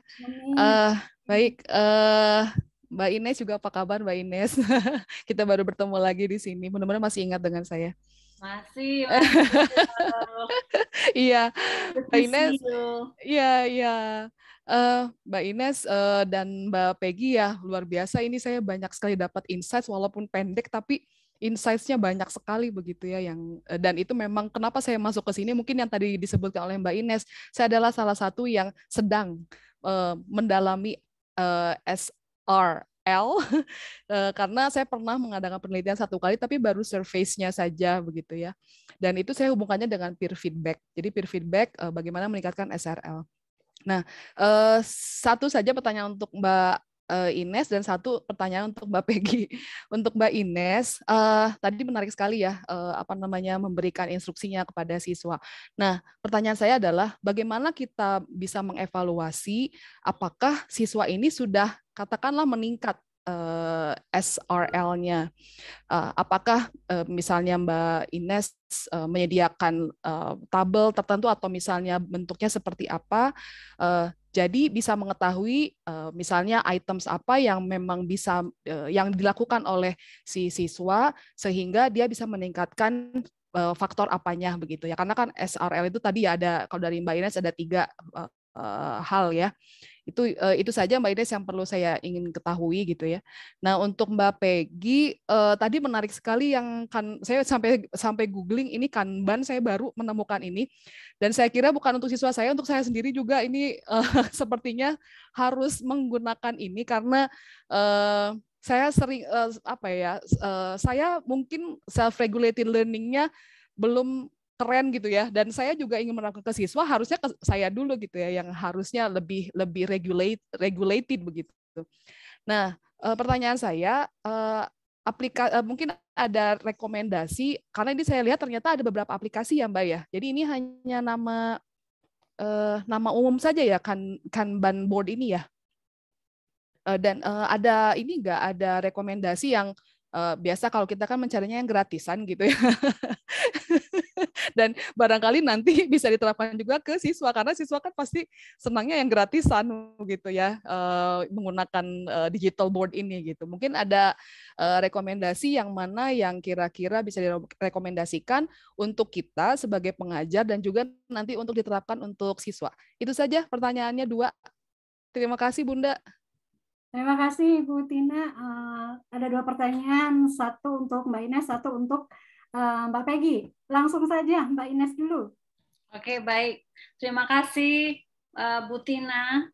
Once again, I appreciate, I value our pertemuan daring ini ya. Terakhir kita bersama sebelum pandemi. Oke, baik. Bu Tina, saya sendiri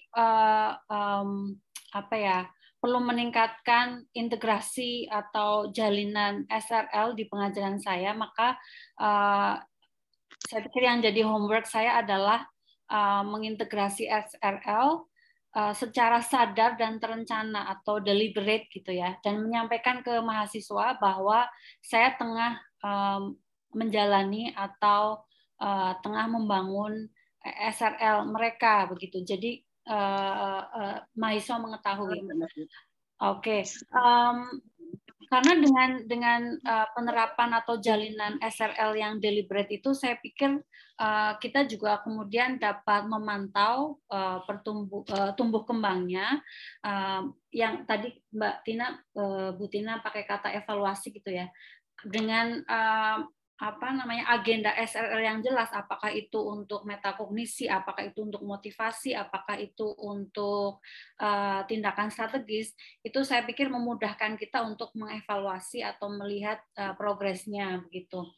Dan yang tadi belum saya sampaikan saat presentasi adalah bagaimana SRL itu punya dimensi sosial ya. dimensi sosialnya mencakup SRL itu sendiri, kemudian ada co-regulation dan shared regulation. Dan ini ada hubungannya dengan evaluasi tadi yang ditanyakan oleh Bu Tina. Saya pikir kalau kita konteksnya adalah mengajar adult learners, kita bisa menggunakan self-assessment dan juga peer assessment. Sekali lagi dengan agenda integrasi SRL yang jelas. Kita kemudian bisa menuliskan prompts untuk mahasiswa pakai saat self-assessment atau peer assessment. Tapi untuk anak-anak yang masih di tingkat sekolah dasar barangkali sepertinya lebih efektif pakai teachers rating ya.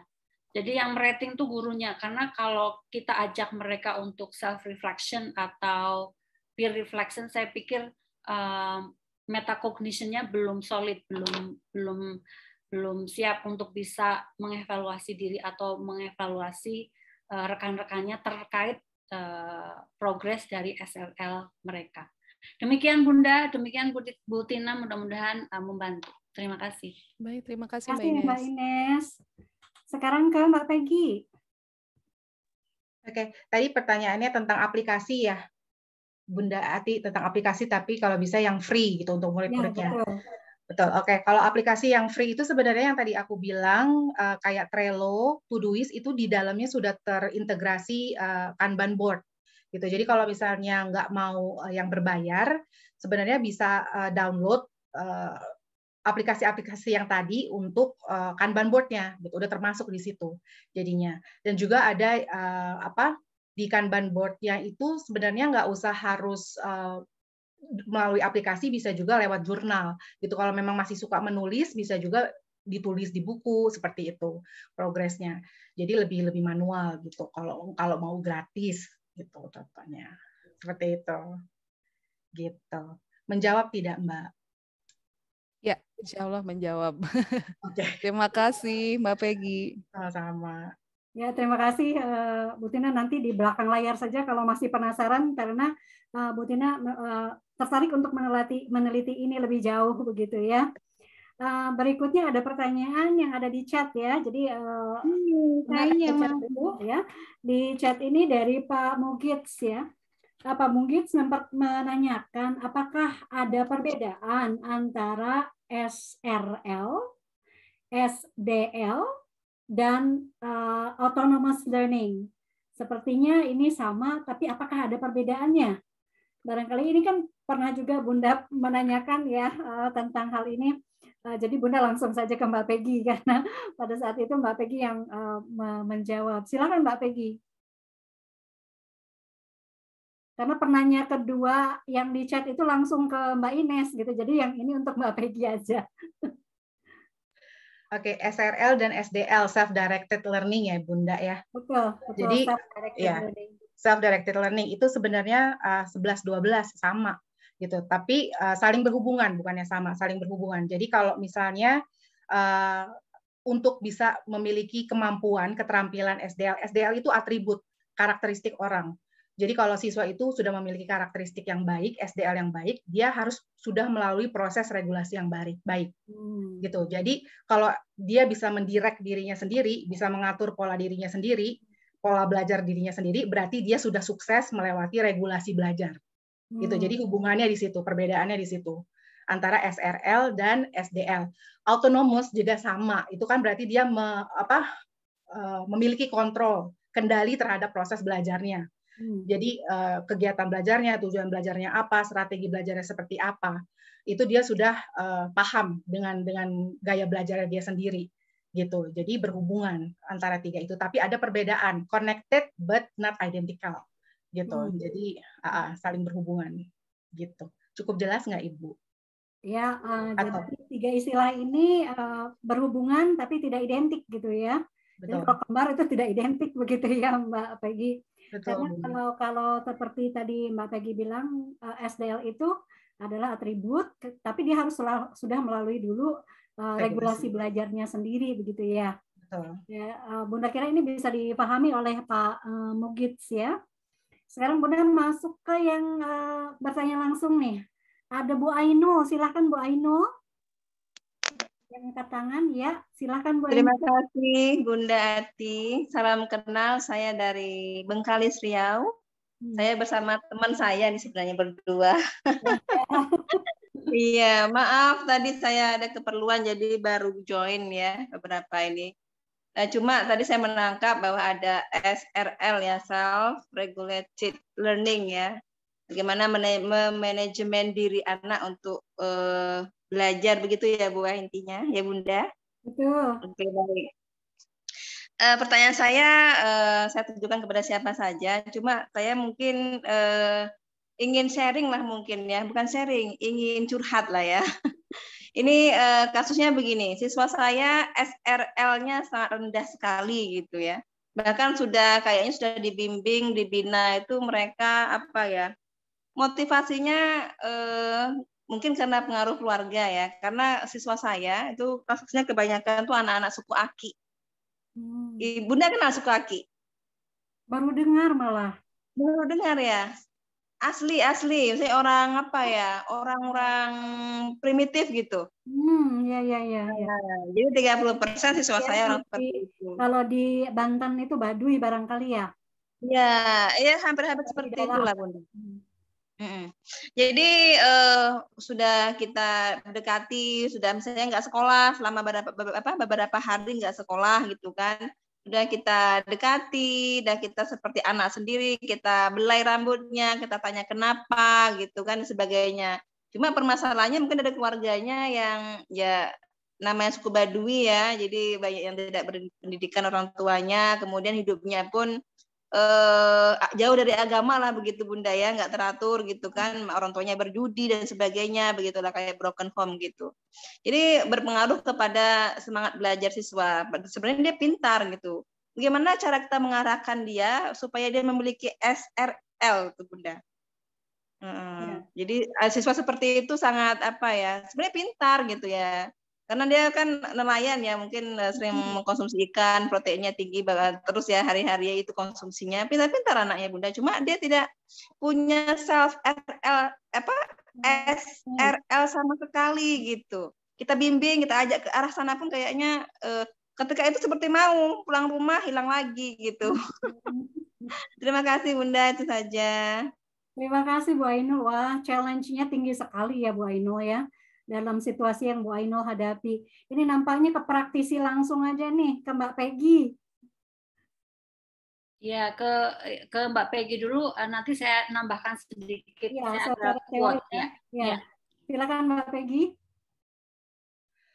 Karena ini berhubungan dengan K12 itu tadi ya. K12 ya. Berarti dalam kesehatannya begitu secara praktek seperti apa nih kalau ada kasus seperti ini? Untuk meningkatkan SRL-nya. Berarti ada faktor lingkungan ya, faktor keluarga juga. Iya, benar Mbak Peggy. Betul. Oke.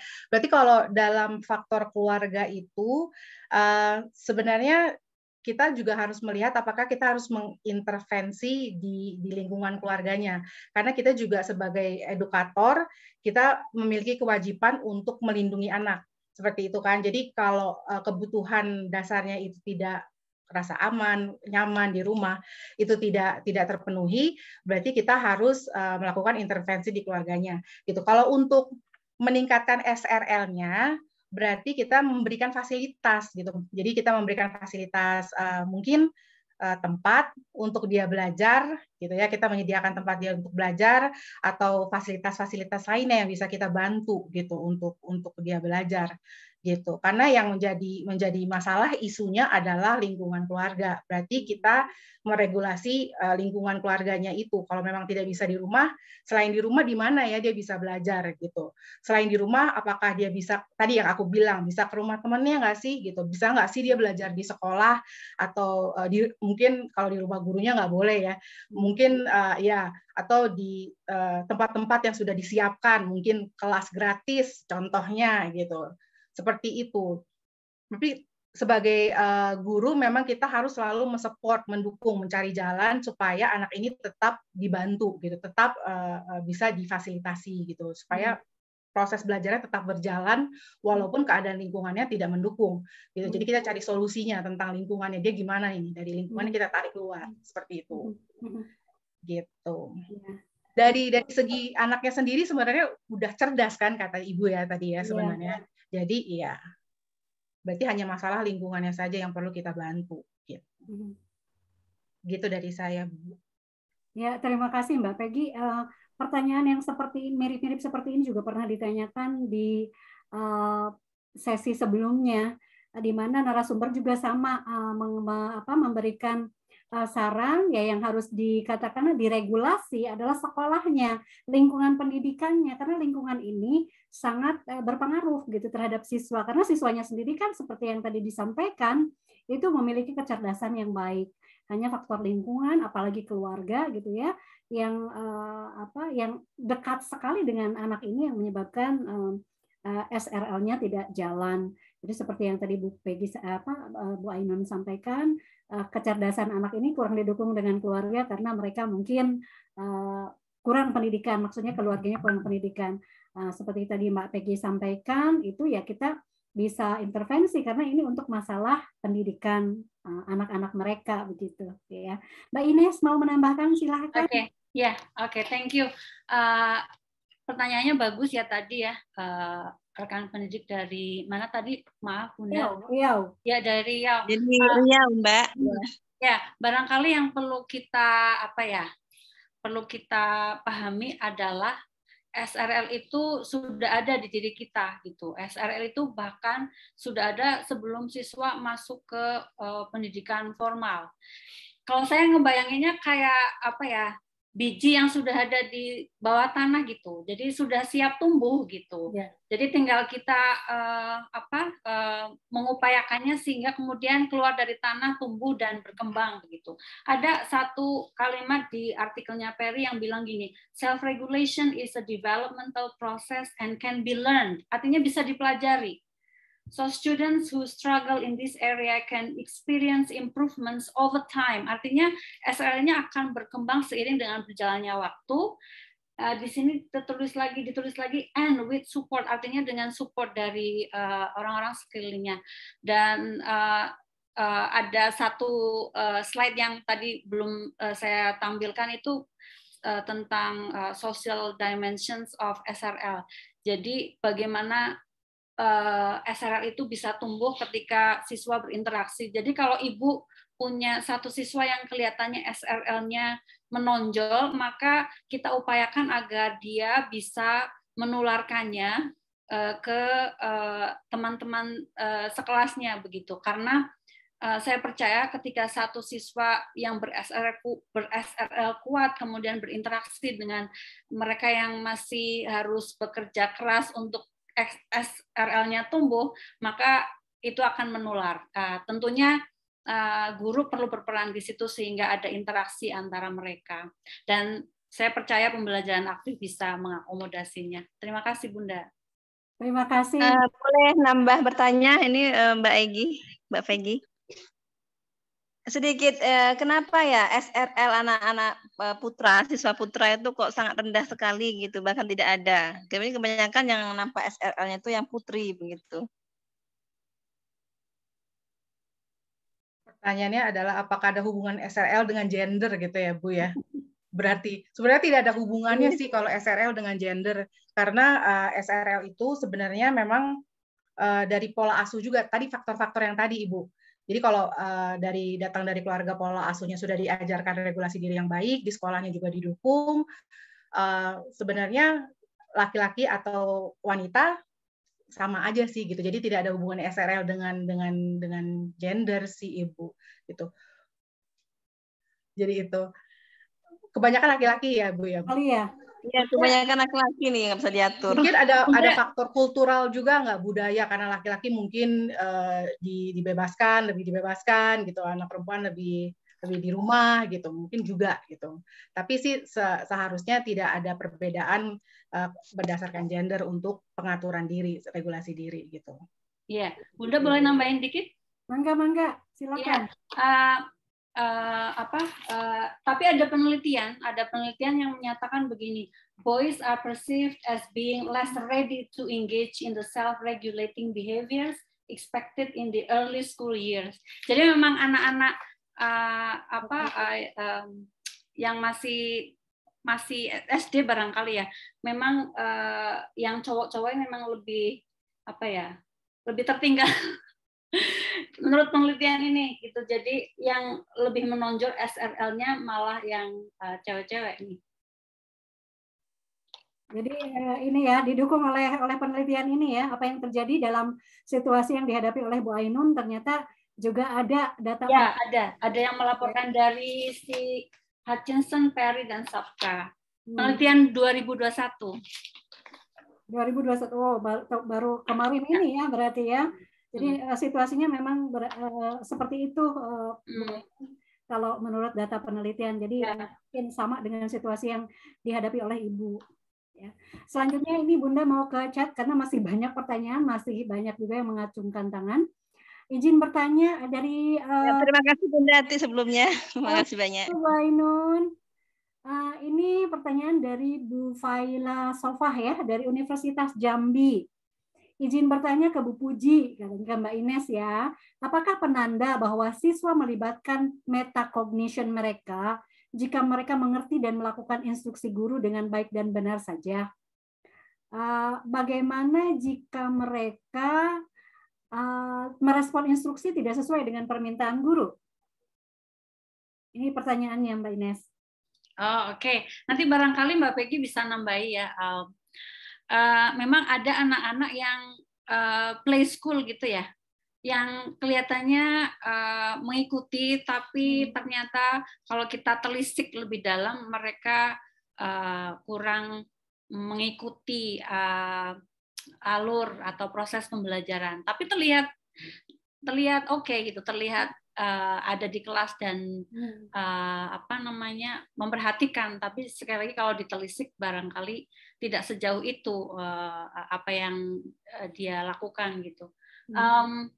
Ada satu rekomendasi dari artikel-artikel yang saya baca bahwa kita bisa engage our students with metacognition language atau expression gitu ya. Jadi ekspresi-ekspresi yang kita bisa gunakan untuk engage atau melibatkan siswa dalam percakapan tentang metakognisi mereka gitu. Saya sendiri belum mempelajari lebih lanjut, tapi I think that is a good idea. Jadi kita ngomong atau ngobrol dengan siswa atau mahasiswa selayaknya kolega gitu ya, dan bertanya terkait metakognisi. Yang ada di pikiran saya mungkin gini, apakah kamu sudah atau memiliki gambaran hubungan materi hari ini dengan materi minggu lalu begitu. Itu saya pikir contoh meta language atau metacognition expression atau language gitu yang bisa kita pakai untuk melihat sejauh mana metakognisi siswa kita. Nah, saya percaya Mbak Peggy punya banyak penjelasan atau contoh lain. Silakan Mbak Peggy. Jadi apakah cukup gitu dengan mengikuti instruksi dengan baik dan benar saja? Tidak juga sih Ibu. Jadi kalau mengikuti itu kepatuhan ya, berarti kalau mengikuti instruksi hubungannya dengan patuh gitu, perilaku gitu. Jadi bukan berarti anak ini tidak metakognisinya tidak baik gitu, tapi mungkin lebih ke perilakunya gitu. Kenapa dia tidak mengikuti instruksi gitu? Apa alasan dibalik perilaku yang dia lakukan gitu? Mungkin ada fungsi rebel, ada fungsi menarik perhatian dari gurunya. Jadi tidak mengikuti instruksi itu kita harus investigasi juga kenapa apa alasan dan motivasi dibalik tidak mengikuti instruksi dari gurunya gitu. Jadi bukan berhubungan selalu dengan metakognisinya juga sih Ibu. Seperti itu. Gitu. Ya, demikian tambahannya ya dari Mbak Peggy. Ini kalau pertanyaan di chat sudah habis, tapi ini masih ada 4 orang nih yang angkat tangan, tapi waktunya udah habis sebetulnya, ditambahkan 10 menit, tadi sudah 1 menit yang lalu lewat ya. Tapi ini udah ada yang mengacungkan tangan ini dari tadi gitu, terutama yang kameranya nyala nih. Ada Mbak Etu nih, Mbak Restu Imaniar. Mbak Ines mungkin masih ingat sama Mbak Restu Imaniar. Silakan Mbak Restu. Tentu, halo Etu. Halo, alhamdulillah bisa bertemu lagi ya dengan Bunda Ati. Wilujeng tepang tahun Dati. Atur nuhun. Bisa bertemu lagi my 2 classmates. Ya sayang sebentar. Oke, Mbak Ines, sepertinya tadi kalau tidak salah saya menangkap penjelasannya adalah pembentukan SRL ini kan prosesnya memerlukan banyak faktor ya, selain guru sebagai ujung tombak, juga lingkungannya yang akan mendukung terciptanya SRL yang baik ini. Oke, saya jadi mikirnya kemana-mana gitu. Sepertinya SRL ini bisa menjadi solusi untuk learning loss kayaknya ya. Kalau misalnya itu bisa diterapkan, kayaknya fenomena yang lagi booming sekarang, learning loss ini bisa sedikit kita reduksi, reducing learning loss gitu. Nah, salah satu faktor yang akan mendukung tentang reducing learning loss ini kan selain guru sebagai ujung tombak tadi, keadaan sekolah, stakeholders, dan juga governments gitu ya. Yang ingin saya tanyakan sejauh pengalaman Mbak Ines nih ya, selama meneliti tentang SRL ini, apakah atau bagaimanakah sih peran dari Dinas Pendidikan untuk menciptakan siswa-siswa yang memiliki SRL ini gitu? Apakah ada atau ya udah sih itu mah urusan guru aja misalnya gitu? Asih. Terima kasih Mbak Restu, pertanyaannya rada berat juga ini, ada hubungannya dengan Dinas Pendidikan.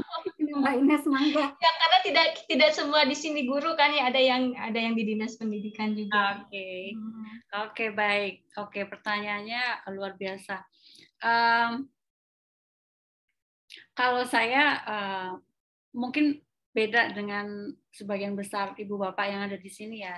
Saya tidak terlalu mengkhawatirkan learning loss karena sejatinya sudah lama learning loss itu terjadi, apalagi ketika pembelajaran tidak efektif gitu.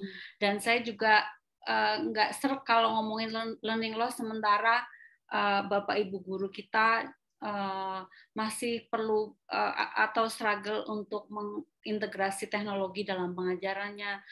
Saya nggak nyaman ngomong learning loss karena barangkali siswa kita menyaksikan kematian, menyaksikan tragedi kesehatan yang luar biasa gitu. Jadi personally saya tidak terlalu khawatir, bahkan kurang suka membicarakan learning loss di masa yang masih prihatin ini gitu. Tapi kalau ditanya apa yang saya dapat dari penelitian tentang SRL, saya belum meneliti SRL itu. Jadi saya nggak punya, I don't have a lot to say kecuali apa yang saya tadi sampaikan dan saya share ke ibu bapak yang ada di sini terkait Dinas Pendidikan, apakah mereka mengintegrasi agenda SRL dalam dalam kurikulum. Yang saya tahu Kemendikbudristek encouraging atau menyemangati atau menghimbau sekolah untuk melakukan diagnostic assessment, artinya melihat sejauh mana sejauh mana pembelajaran di masa pandemi dan apa bolong-bolongnya, apa yang perlu diisi gitu ya. Dan saya pikir itu agenda yang bijak. Itu saja jawaban dari saya. Mbak Peggy, silakan Mbak Peggy. I think you have a lot to say. Kalau learning loss berarti ada kesenjangan ini ya, learning gap-nya juga yang harus diisi, ya kan? Keterampilan yang harus kita kejar, catching up quick gitu. Jadi untuk learning loss sebenarnya self-regulasi bisa aja, tapi lebih diutamakan dulu untuk mengejar ketertinggalannya itu sih, yang catching up dulu. selama mereka di rumah gitu, selama pelajaran online itu banyak sekali keterampilan, skill-skill yang hilang memang, yang harus dikejar dan supaya bisa melanjutkan ke kurikulum berikutnya gitu. Jadi seperti itu sih Ibu. Iya, memang learning loss itu banyak dirasakan ya, meskipun memang tidak enak didengar kata-katanya begitu ya, karena biasanya yang dituntut para guru, tapi guru-guru itu sendiri tidak diberi cukup bekal gitu untuk menghadapi situasi yang tiba-tiba saja datang begitu ya. Tadi sudah disampaikan oleh Mbak Ines dan juga oleh Mbak Peggy, mudah-mudahan bisa dipahami ya Mbak Restu. Ini masih ada orang nih yang angkat tangan, tapi waktunya sudah pukul 5.17. Nampaknya bisa dilanjut nanti di grup saja ya. Silakan dituliskan pertanyaannya, nanti disampaikan kepada Mbak Ines dan Mbak Peggy. Mohon maaf sekali lagi untuk Ibu Puspa, kemudian Bu Ivo dan Bu Martiana ya, karena waktu kita sudah lewat nih dari yang seharusnya. Kita masuk ke sesi yang terakhir sebelum penutup, ya, sesi di mana Bapak Ibu akan mendapatkan door prize dari Kupintar, ya. Nah, untuk mendapatkan door prize ini ada challenge-nya. Mbak Ines dan Mbak Peggy akan memberikan masing-masing satu pertanyaan nih. Bagi yang bisa menjawab dengan tepat, Ibu dan Bapak, Ibu atau Bapak akan mendapatkan door prize tersebut. Kita mulai dari Mbak Ines, silahkan pertanyaannya Mbak Ines. Jawabannya di chat saja ya, di chat box saja ya, supaya bisa breng semuanya begitu. Oke. Silakan. Oke, pertanyaan dari saya, mengapa selain merupakan proses internal, SRL juga sebuah proses sosial? Sekali lagi, mengapa selain merupakan proses internal, SRL juga sebuah proses sosial? Demikian pertanyaan dari saya, Bunda. Terima kasih, Mbak Ines. Silakan, Bapak Ibu sudah mulai boleh menulis di dalam chat box-nya. Nanti Mbak Ines akan memilih satu dari jawaban terbaik yang paling pas gitu, ya. Tidak perlu membuka dulu Google ya. Yang sepemahamannya masing-masing yang didapatkan oleh Ibu dan Bapak. Sementara Mbak Ines mengecek jawaban-jawabannya di chat box, Bunda akan beralih ke Mbak Peggy. Ya, silahkan Mbak Peggy. Jadi nanti kan kelihatan ya jawabannya ya. Kayak kalau aku sih pengen tahu aja untuk Bapak dan Ibu sudah pernah yang pernah menjalankan SRL yang paling efektif menurut Bapak dan Ibu tuh yang seperti apa gitu. Jadi aku pengen tahu.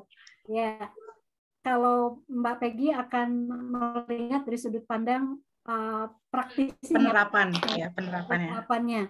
Jadi mana SRL yang paling efektif yang dirasakan oleh Ibu dan Bapak yang sudah melaksanakannya di dalam kelas masing-masing. Jadi beda ya antara pertanyaan dari Mbak Ines, selain faktor internal, apa sih faktor sosial yang berpengaruh terhadap SRL ini? Nah, sedangkan yang dari Mbak Peggy, itu mana yang efektif yang dirasakan Ibu dan Bapak? Kita kasih waktu 1 menit lagi ya untuk ngecek. Silakan Mbak Peggy juga bisa dibaca jawaban-jawabannya. Mbak Ines bisa dibaca jawaban-jawabannya supaya bisa langsung diumumkan pemenangnya. Nah, bagi yang menang nanti silakan menghubungi manajemen kelas kreatif ya, karena nanti hadiahnya akan dikirim ke rumah masing-masing ya. Nanti akan diminta alamat lengkapnya sehingga kami bisa mengirimkan door prize-nya ke tempat Ibu dan Bapak. Ya, nampaknya sudah ya 1 menitnya. Bunda, saya udah dapat. Mbak Ines sudah dapat? Iya. Ya. Mbak Peggy udah dapat? Dari semua jawaban yang diberikan, Mbak Peggy sudah ada yang paling serk yang dipilih oleh Mbak Peggy? Yang kayaknya sih ada sih, Bunda. Ada, ya. Alhamdulillah kalau sudah ada. Sekarang kita akan sama-sama dengarkan siapakah yang memenangkan door prize ini dan apa alasan dari Mbak Ines untuk memilih, kemudian alasan dari Mbak Peggy untuk memilihnya. Silakan Mbak Ines dulu. Oke, baik. Saya memilih jawaban dari I don't know if it's a he or a she, Akhir SMP 6 Labakang, Kabupaten Pangkep, Sulsel. Wah, ya, ditulis di sini SRL paling efektif. Oh, sorry, masih saya harus ke atas lagi karena jawaban yang pertama. Karena SRL dalam sosial mendapat stimuli untuk perkembangannya. Oke, jadi kata stimuli itu ya, stimuli dari sekeliling untuk perkembangan SRL itu yang membuat saya memilih jawabannya. Thank you, Bu. Ya. Nah, mana coba Pak Akhir bisa dinyalakan kameranya supaya. Oh, Bapak, iya. Selamat, Bapak. Mana coba Pak Akhir, wajahnya ingin lihat ini Mbak Ines. Jauh ya dari Sulawesi Selatan ya Pak ya?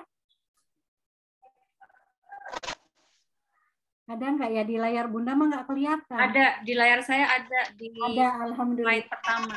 Ya. Ya. Bapak, salam kenal. Ya, salam kenal. Ya, ada nih. Ines.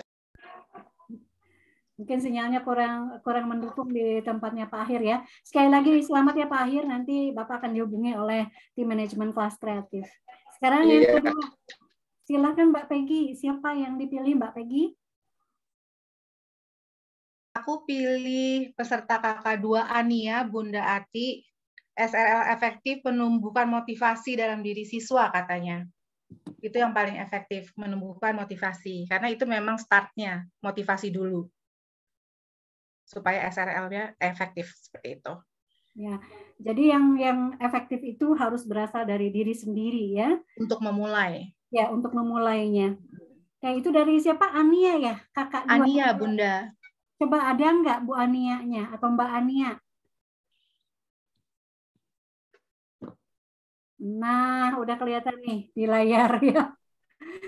Selamat ya Mbak Ania. Nanti dihubungi oleh tim manajemen kelas kreatif. Alhamdulillah dengan sudah terpilihnya 2 orang peserta mendapatkan door prize, maka berakhirlah acara webinar seri kelas mengajar dengan hati untuk sore ini. Sekali lagi Bunda ucapkan terima kasih kepada Mbak Ines dan Mbak Peggy yang sudah menjadi narasumber pada acara kita sore ini. Terima kasih sekali banyak sekali ilmu baru yang kita semua pelajari hari ini. Ya, jadi kalau kita ingin mengajar dengan baik, maka harus selalu belajar ya. Karena antara belajar dan mengajar itu 2 hal yang saling berdekatan. Karena yang namanya manusia itu baru berhenti belajar ketika kita sudah tidak bernyawa lagi ya. Jadi mudah-mudahan seperti yang diinginkan oleh kelas kreatif, kita semua menjadi long life learner ya. Kita belajar dan belajar dan belajar terus dan terus dan terus. Sekali lagi tepuk tangan untuk Mbak Ines dan Mbak Peggy. Terima kasih sudah menginspirasi kami semuanya yang ada di komunitas kelas kreatif Indonesia. Ibu dan Bapak, terima kasih sudah hadir sampai sore ini ya.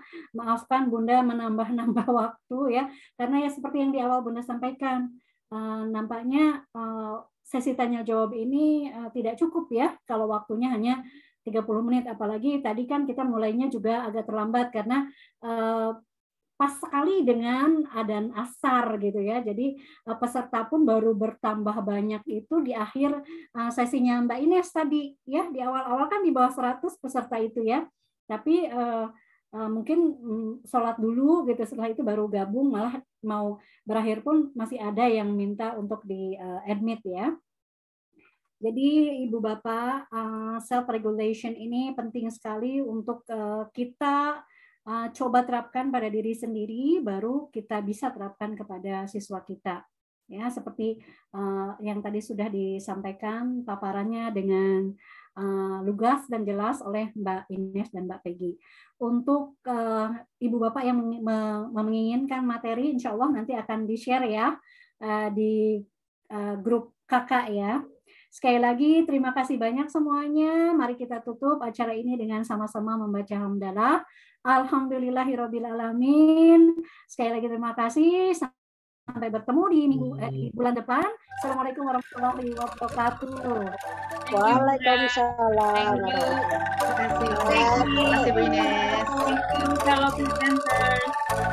Nana, Aldi, dan Pak Fadil. Waalaikumsalam warahmatullahi wabarakatuh.